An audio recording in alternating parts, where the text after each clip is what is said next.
You're listening to the Comic Crusaders podcast. I am your host, Al Mega, CEO of Comic Crusaders and Undercover Capes. In this show, I'm sitting down with creators from all walks of life to talk about inspiration, process, the lessons they've learned, and a whole lot more.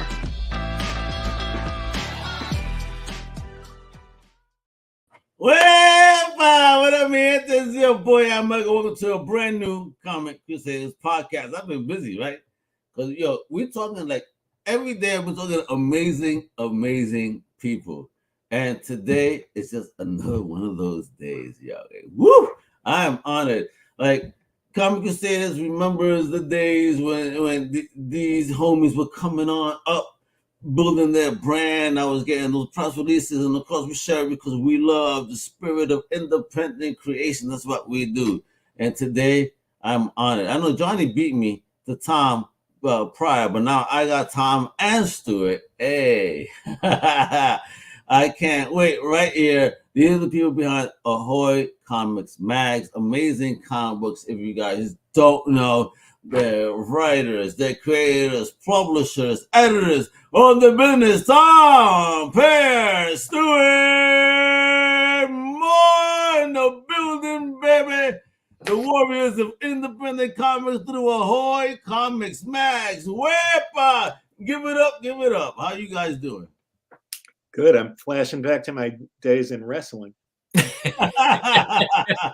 Yeah, I didn't think I needed to be a warrior today. I would have brought more weapons, but yeah. Where's your belt, Tom? Let me see your championship belt, man. Right now, you should be tossing it up and let them know, because let me tell you, you guys are definitely champs through Ahoy Comic Mags and what you guys are doing, bringing back some fun comic books, beautiful looking books at that, amazing art, great story.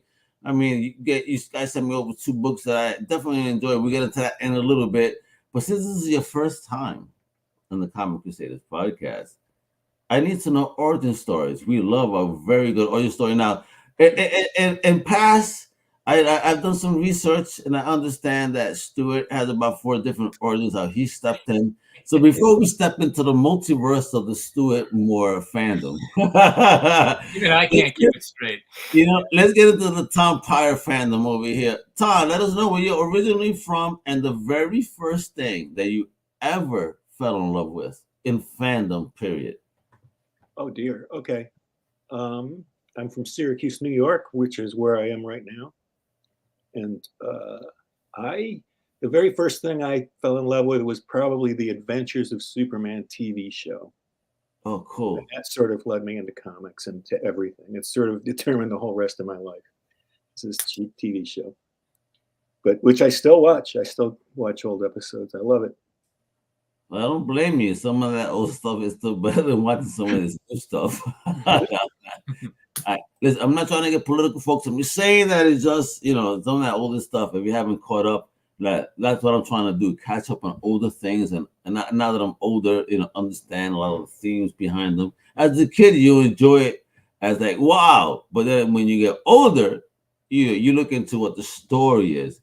Yeah. Now, Stuart Moore here with the multiverse of his fandom. I mean, to know where you originally from, what was the first thing that can you tell us, if at all, in your multiverse, what was the first thing you fell in love with?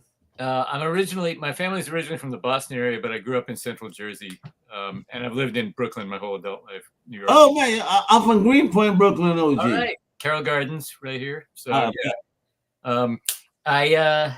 The first comics I really remember are some Superman and the Legion of Superheroes. I was really taken with the Legion of Superheroes as a little kid. Like I could just remember some panels of them like flying over a city that I just thought was the coolest thing in the world. Well, do you remember what period? Do you remember who drew them? Probably not very good. Like it was probably like some of the later Jim Shooter stuff, like Win Mortimer, people like that. So right. It probably wasn't, but it might have been Kurt Swan actually. It's always amazing.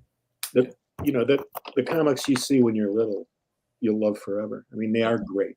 Absolutely. I'm a Kodak fan to the core because Mama bought me, as a little kid, Christ Star, Conan off the shelf from the newsstands, you know, while I was babysitting, not knowing what she's giving me. Like an 8-year-old shouldn't be reading Savage Sword of Conan, but thank you, Mama.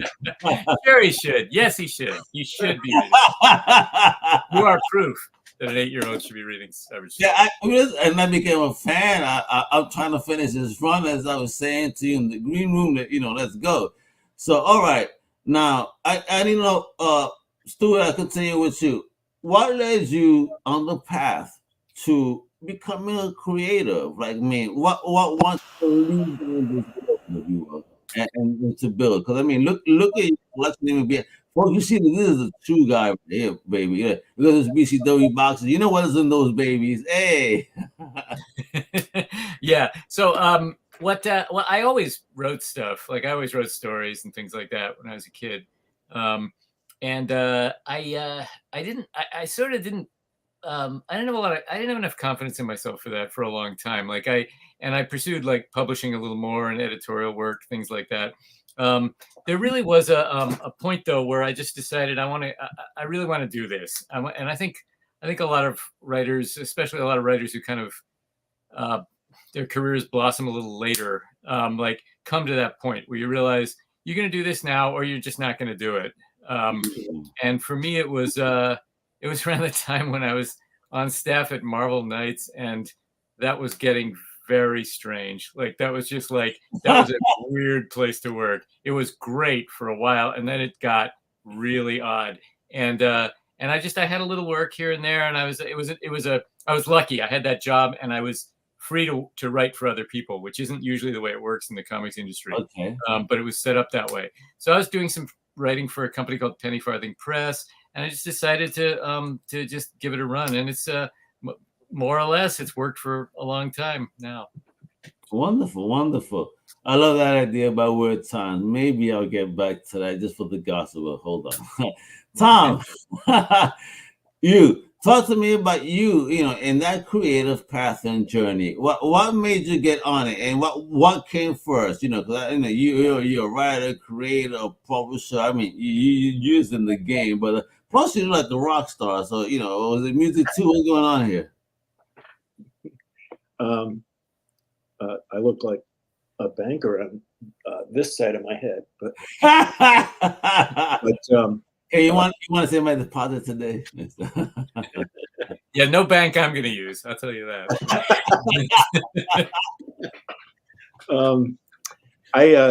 I was like, you know, as a kid, I just never stopped drawing. I really loved drawing. People told me I was good at it then, and so I just kept it up. And I ended up in my youth doing a comic strip for our alternative news weekly in Syracuse, Syracuse New Times, which doesn't exist anymore. But I did that for a number of years. And living in nearby Ithaca, New York, was Roger Stern, the great comic book writer. And he would go to, he was involved in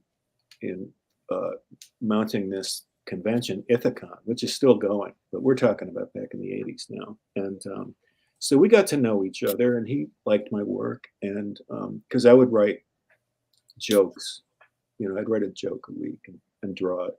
And I liked the jokes better than the drawing, I'll tell you. But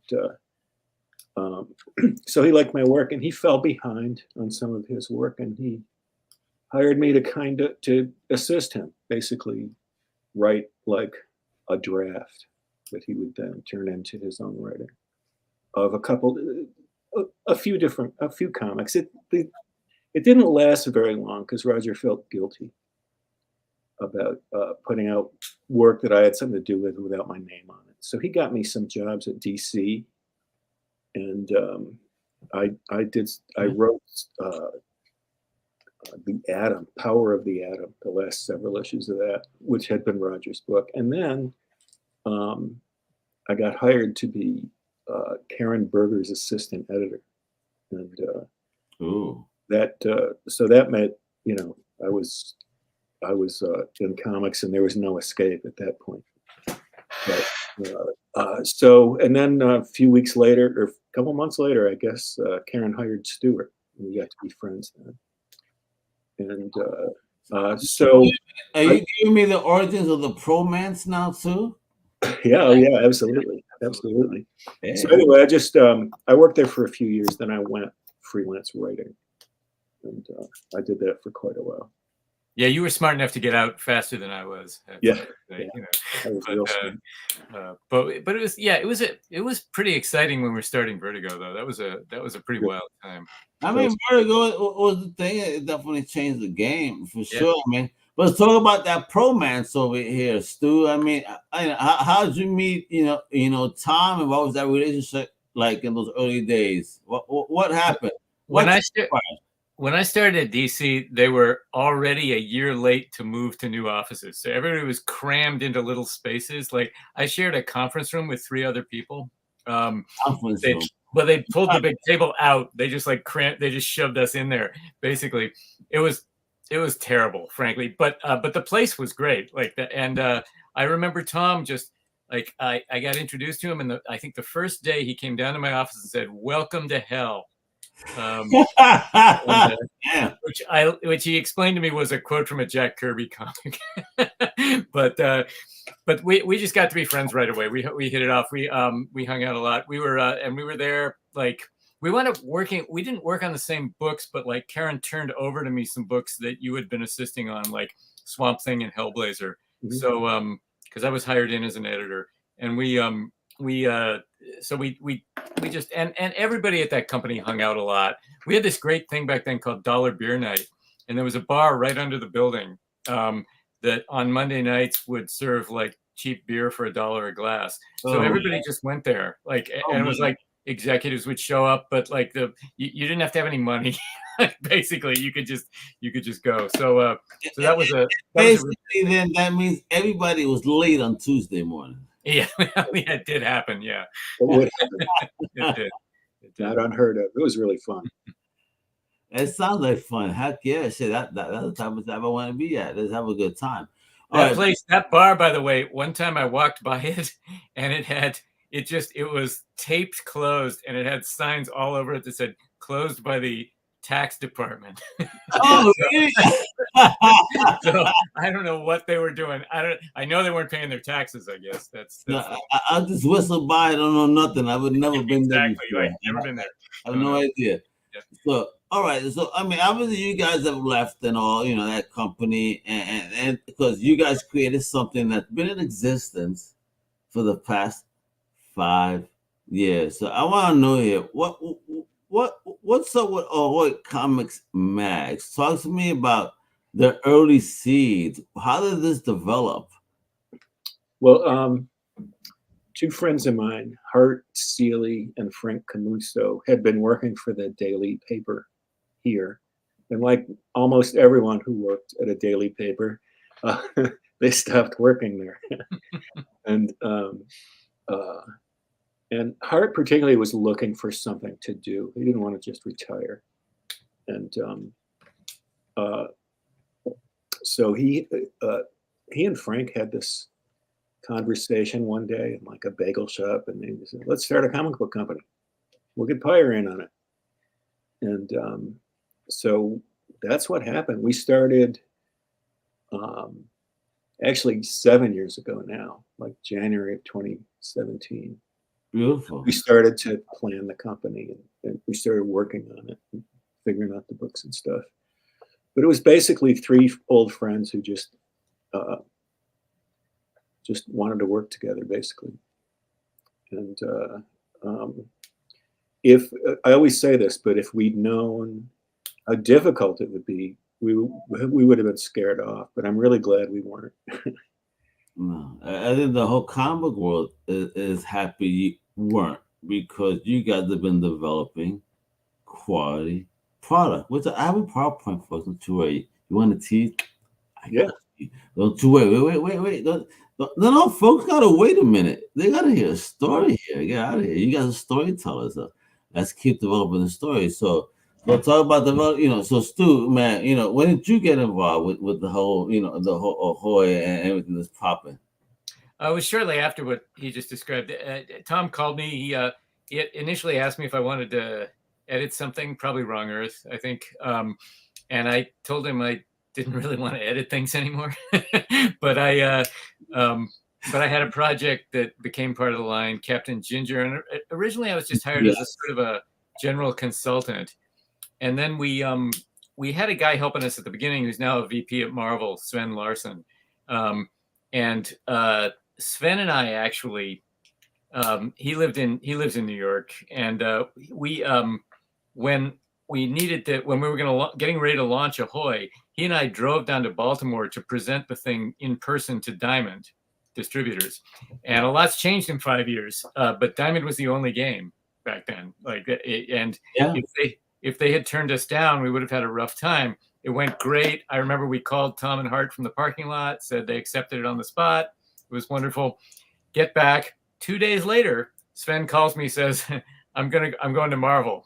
And he still helps us out. He's still a friend.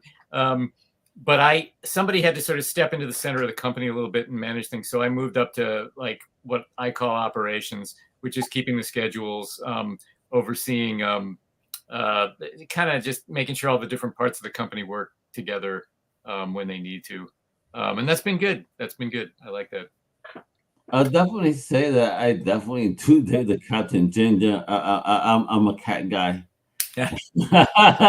And our family kitty passed away, so I'm reading this. So it's like, so it's like, damn, I see this, like, you know what, I can see my kitty being one of these heroic motherfuckers over here. I'm digging it so much. But then of course there's also the other joint over here, the Wrong Earth. Like, yo, I mean, we know the story, but then what you guys are doing, what we could be heroes?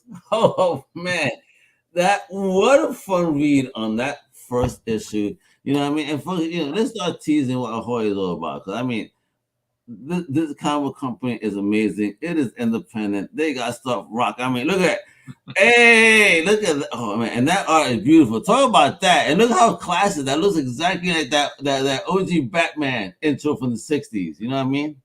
I see them running.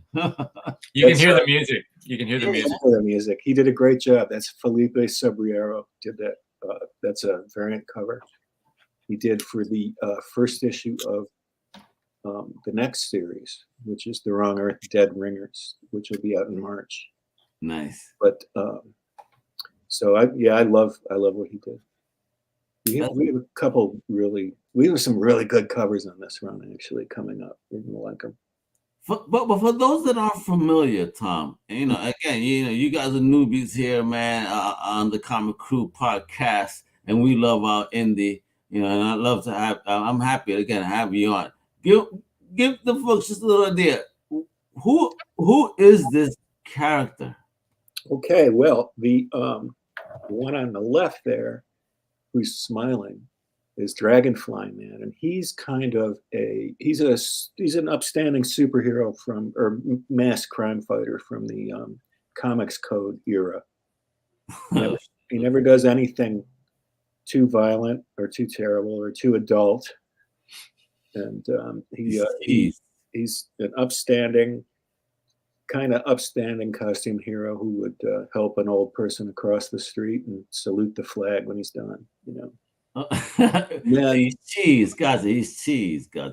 He's cheddar. All right. Yeah.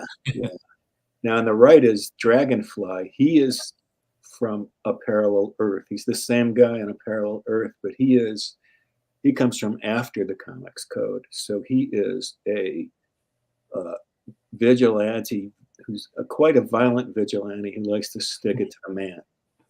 Love it. And so you have these two generations of the same hero.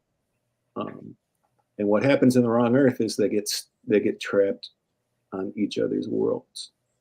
Ooh. So the Boy Scout superhero has to live in this really dark dystopian world. And Dragonfly, who takes everything so seriously, is suddenly like in Goofyville. I'm pretty sure that the tougher one of the two probably wouldn't have a hard time wiping everybody out, because look at these goofs. Get out of here. Get them done and get back to my world where the tough ones exist. And look at this cover too. I mean, yo, how cool. mean, you guys be smashing. It's smashing. Jamal Igle, the co-creator of The Wrong Earth, Yeah. is our regular artist, and he drew that. Yeah, Jamal is awesome, but I mean, just look at this and just what a retro feel, man. What a fun feel. Like, look at this. I love it. Thank you. Yeah, man, for real. And I'm telling you, that we could be heroes. I can't wait to people see that. Read that. It's almost fun. Now, what's popping off here? Whereby, Jesus, what is it? This is Dad Bod, Hero Bod, and the in the background. What's going on? That's a book called Dead Weights that we're launching in April by Tyrone Finch, who's a TV writer, and Sebastian Perez. And it's basically about two, they're not heroes, they're villains. They're two henchmen who aren't very good at it and decide they don't want to do this anymore, so they just quit. And it just becomes a sort of a buddy comedy where they're on the road trying to survive, but their old gang is out to get them, and so are the heroes. So it's a pretty fun book. Like I think people are gonna like it. You know what? Well, I got my wallet right here. Where do I scan? Can I scan right now? I want to buy this right now. Right up my alley type of shit. Yo, I am digging it. All right. Oof. I love that we're doing a comic book about people who are just quitters. Yeah, man.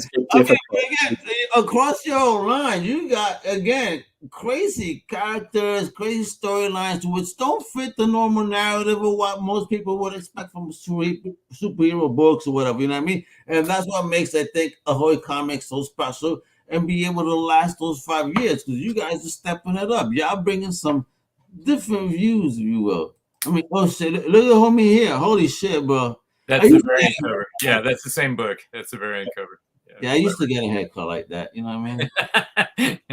That's Richard. That wasn't that bad though. I never got punched out. No, I hope not. Yeah.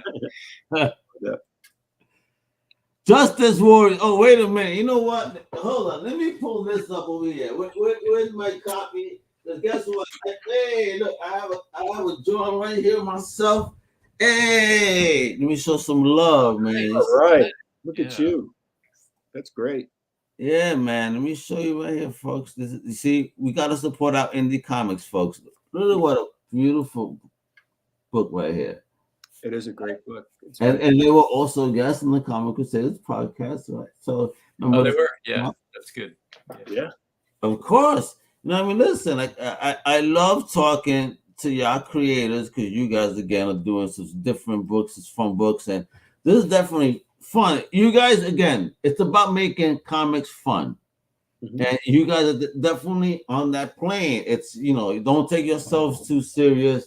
There's humor, there's everything. It's not like, well, everybody nowadays wants to be, it feels like a Latino novela. You know what I mean? That's not what I want in my comics. I want to fucking laugh. I want to, like see some outrageous shit sometimes, because that's what it's supposed to be. And I think that you guys definitely, fit what we're looking for. I mean, look at this cover right here. Look at the two characters. I mean, yeah.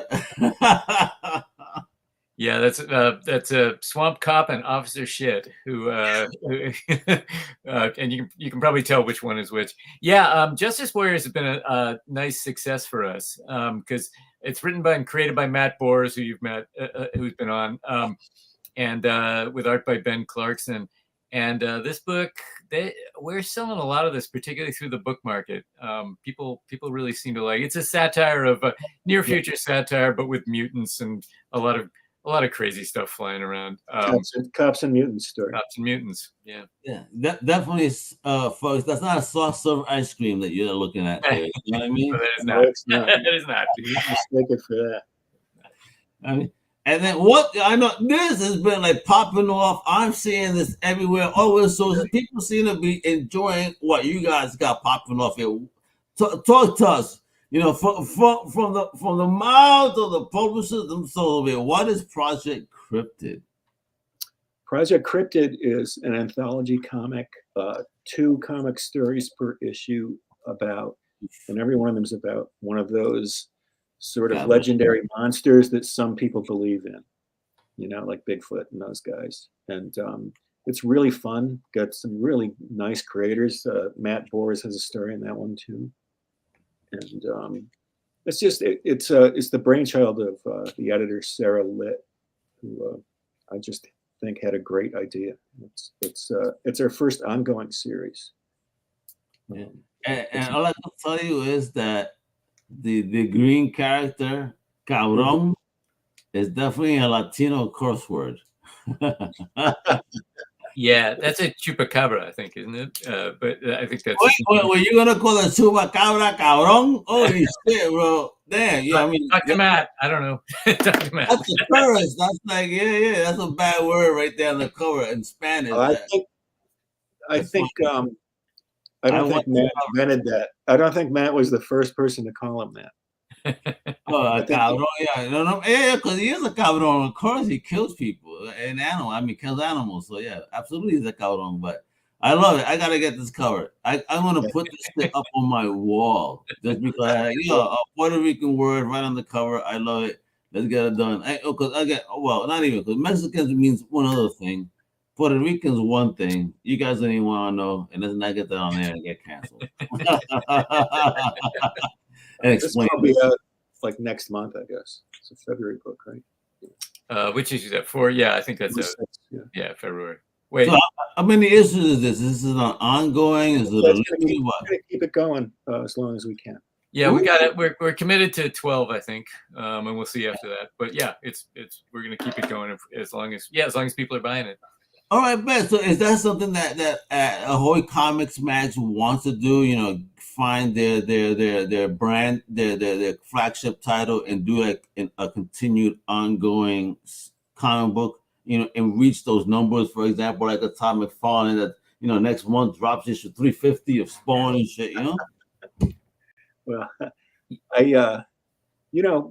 we're trying to see if it works for us. If it works for us, there are other things we could do it with. Okay. Yeah, I mean, most of our books have been 5 or 6 issues, and then we'll sometimes go back to them and do another 5 or 6. But the market's tricky right now, so we're just trying this out. So we got a really nice response to the first issue, so it seemed like a book that was worth keeping around. And Sarah had enough material. There were enough creative people who were just really excited about the subject matter.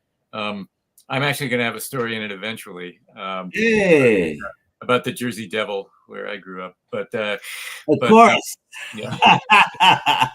Jersey boys got to represent, baby. That's what they do. No, for nothing, I think that it's a success because we as comic fans also want that. I mean, I come from an era where I was buying, books that were anthologies, those horror comic books. You know what I mean? Savage Sword was that type of storybook. You know what I mean? So. We miss these days where it has that UK feel. Even I was talking to Pat Mills the other day, and it's like I'm listening to these guys talk about their UK comic experience and how different it is than ours, based on how they collect. It's wild, but at the same time, I'm curious about it. I'm like, oh shit, I think I would have dug waiting for a comic book every week, and then by the time the month is over, you do have the full issue, but it's in 4 books. Expand, pretty cool. Yeah, 2000 AD was really something, and it still is. But those are if you get the trick of it is, of course, all the stories have to work. Like you can't have a dud in there, or people feel a little cheated. But if you can pull it off, something like that, those are wonderful books. Talk to me about what if somebody wants to be a creator within the Ahoy Comics, family. Like, is there a specific criteria, certain things that you guys are definitely looking for to fit within the family of the Ahoy Comic Mags? And if so, how can they even submit? How can they talk to you guys and get in you guys, ears and submit, cool stories that fit within the Ahoy family? Well, one thing we always need is text stories, prose stories. We run those in the back of the book. After you've read our comic book, we've got like 1 or 2 like fiction stories in the back for you to just keep reading. And I always say we want you for your whole lunch hour. And so we always need those. They tend to run like 750 to 1,500 words. And so There's a whole portal on the website where you can submit them, I think, right? Right. At comicsahoy.com, you'll see a place where you can submit stories like this. But we're always looking for those. I am digging that, yo. I'm digging that. So, what do you guys got planned for this year? I mean, what's the convention circuit looking like? Where can we meet you and get autographed copies and talk to you in person and you know and try to get as much juicy information as we can about what you guys are up to? Well, I always go to Ithacon in Ithaca, New York. Okay. She's always in April, and that's the. Wait a minute! I'm East Coast. Talk to me about that. Where's Ithaca? Where in Ithaca? What? New York? What? Yeah, it's where Cornell University is in Central New York, and that's where I met Roger Stern and got my whole career out of there. So I still go to that one. Really? And it's close by, and it's not a big show. It's kind of a small show, but it's really comfortable and really nice and really well run. Cool. So I would recommend it to anybody. I don't go to a lot of other shows anymore because I just There's an Indie Comics Creator Con opening up in Connecticut this year. Looking for folks, you know what I mean? You know, this is indie. This is awesome, and you know, bigger than most indie brands they'll probably have. That's for sure. Cool. You know, you could take over and be like the Marvel booth over there. You know what I mean? That'd be nice. Yeah. Stuart goes to more shows than I do.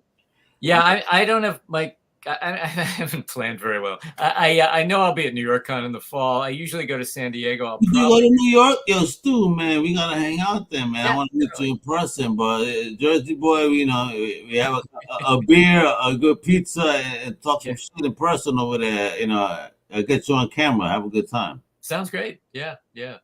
That's a ways off, obviously. I'm not sure which other ones I'm going to do. Somebody just asked me if I was going to Emerald City, which is a con I love. Yeah. And then I remembered I just scheduled a trip for my wife that weekend, so I'm not doing that. But man, well, that sucks. Somebody asked me like, "Yo, I have this great opportunity. We could make these actors, this, that, the other." And then I said, "Well, so long as it's not this weekend." He goes, "God damn it!" No, I don't mind. I'm but I'll probably do San Diego. I did that. I did that for the first time last year, and I got COVID, which wasn't great. But oh, really? Yeah, yo, bro. I did MegaCon and got COVID. You know what? And then you know what? You know, this is the funny part of that.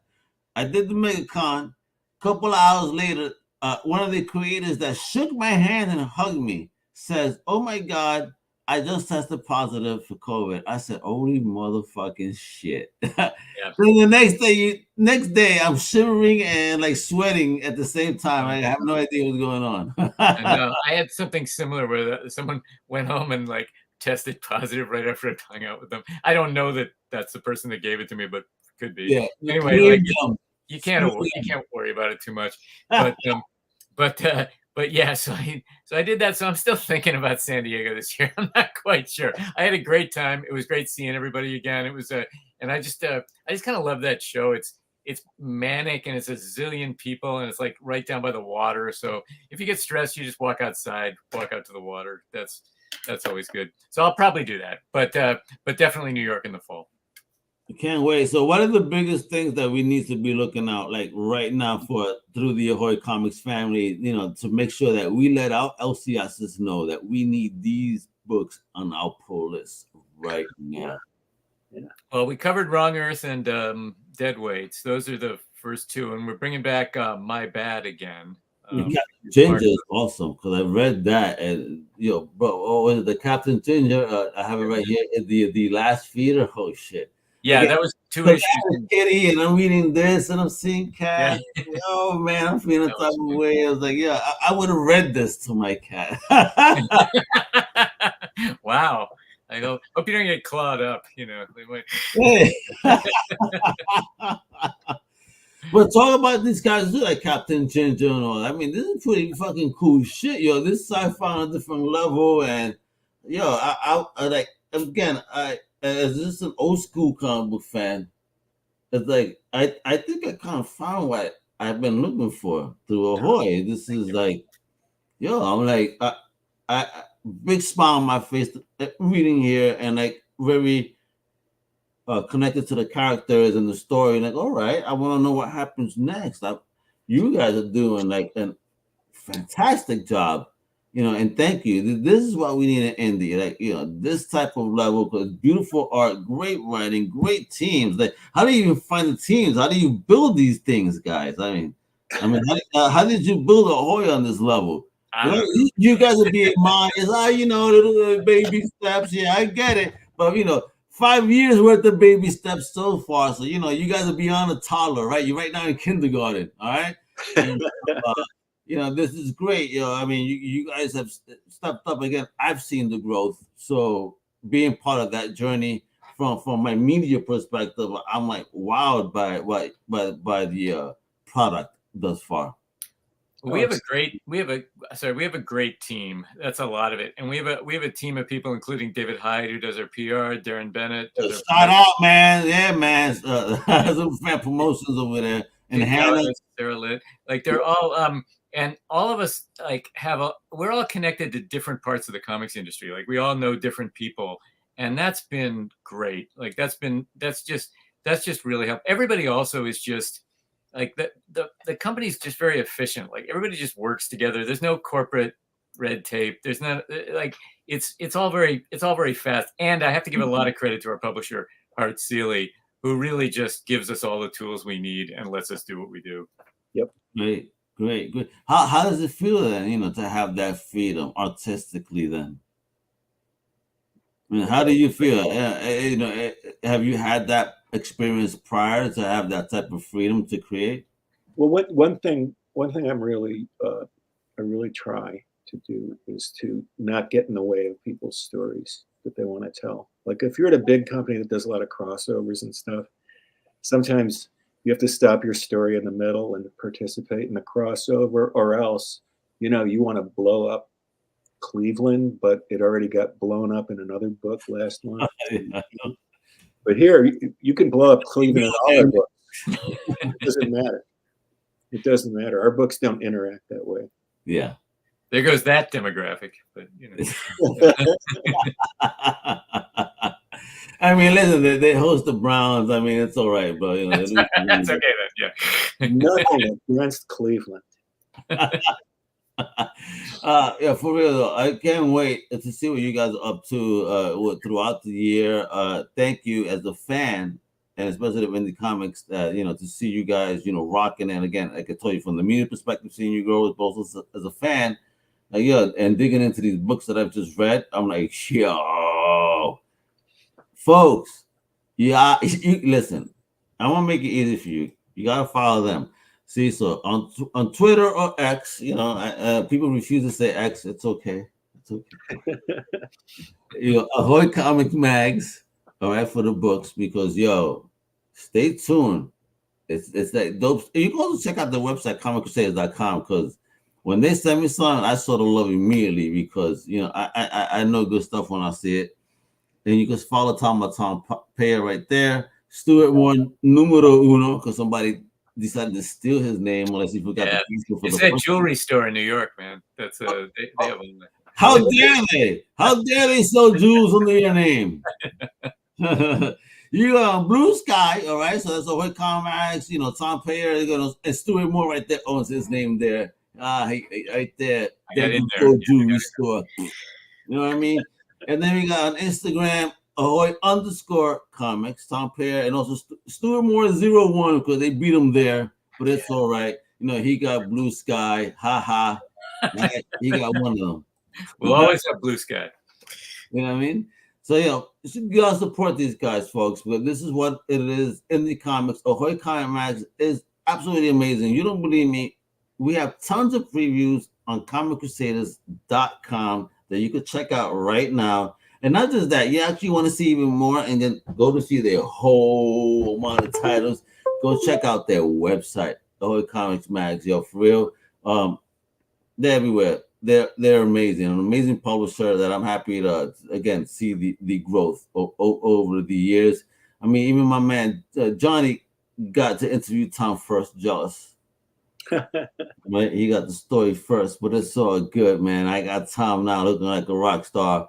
And Big Stu over here now, and look at Stu's collection. What's going on there, yo? I mean, for real. I'm trying to get rid of some of it. Like that's why there's all these boxes. Like it's a you're seeing a work in progress here. This is a sale in progress. You're not gonna. I mean, Stuart, don't tell me you're selling these on OnlyFans, no? You can also see though. You can see that my cat's butt there though. The other side. Hey, I see. She's asleep on the blanket. So where's Kitty? There you go. All right, we found. All right, yo, guys, for real, man. I appreciate your time. Ahoy Comic Mags is the absolute business. Comic Crew got you guys back, yo, because we appreciate what you guys do in the world of independent comic books. I mean, great stuff. Folks, please visit LCS. You guys got to ask for Ahoy Comic Mags. For real. They definitely have it on yourselves. So go look them up, like Captain Ginger, Dragonfly, all that good stuff. I mean, it is absolute fire. Trust me there. I mean, top quality. Y'all love your Big Two and understand that. I think Big Two, I call that the gateway drug. Now, when you graduate, now this is the good stuff. All right. Thank you, Al. Dude, it means a lot. Thank you. No. You got my support always. And with that, mi gente, you know what it is? Also follow Comic Crew. You follow my gente over at Undercover Capes. Hasta la próxima. With Tom Peyer, Stuart Moore, Comic Crew, Ahoy Comics Mags. Thank you for listening to the Comic Crusaders podcast. If you like the content, please subscribe and turn on notifications. Also, please visit comiccrusaders.com and our extended podcast family over at undercovercapes.com. And also, make sure to download the Comic Crusaders app on the Google Play Store today.